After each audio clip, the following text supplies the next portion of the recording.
লাগাইয়া লাগাইয়া একটা খাট আনে, খাটটা অনেক ওজন, মইরা গেলে লাশটা অনেক ওজন, কিন্তু মুসলমানরা লাশটারে কান্দে লইবার লাগা পাগল হইয়া যায়।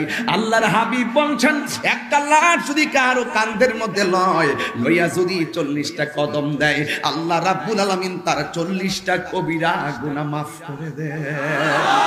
এই আওয়াজে মানি না, জোরে কন্যা সুবহানাল্লাহ। এমন ভাবে কান্দের মধ্যে লইয়া একের পর এক হাঁটতে হাঁটতে এমন একটা মাঠে যায়, আমরা যাই একটা জঙ্গলার ভিতরে, ওরা যায় একটা ওই জানাজার মাঠে।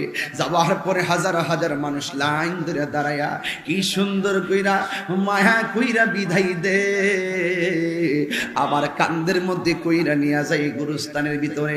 লাশটারে মাটির মধ্যে ডিল মাইরা ফালায় না, 2-3 জন কবরের মধ্যে নামে, নাইমা কি সুন্দর কইরা লাশটারে আশ্রে কইরা মাটিতে নামায় আবার মাটি চাপা না দিয়া উপরে কি দেয়, বাঁশ দেয়, উপরে ছাটি দেয়, যেন একটা মাটির টুকরা লাশের উপরে না পড়ে। কত মায়া কইরা তারে কবরের মধ্যে ঢুকাইয়া দেয়। কে হইল আতর লোবান, কে হইল ঝোল, কে হইল আতর লোবান, কে হইল জল, কে হইল বড়ই পাতার নয়ন জলে বুক ভাসে রে, কান্দে হায় হায় রে সবাই, হায় হায় রে। দেখছেন, সব নীরব হয়ে গেছে, সব নীরব হয়ে গেছে, সব নীরব হয়ে গেছে। এটা কবরের কথা মনে হয়ে গেছে,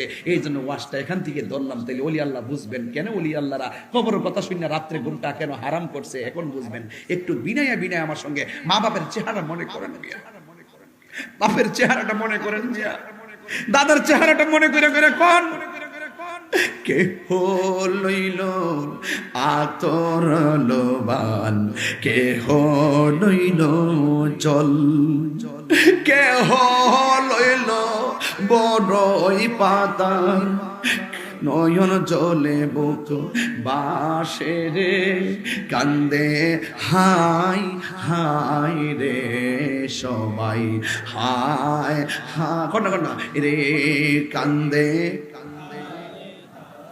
রে, কান্দে হায় হায় রে, ভাইয়ে কান্দে, বোনে কান্দে, কান্দে আপন জন, কান্দিয়া কান্দিয়া সবাই করে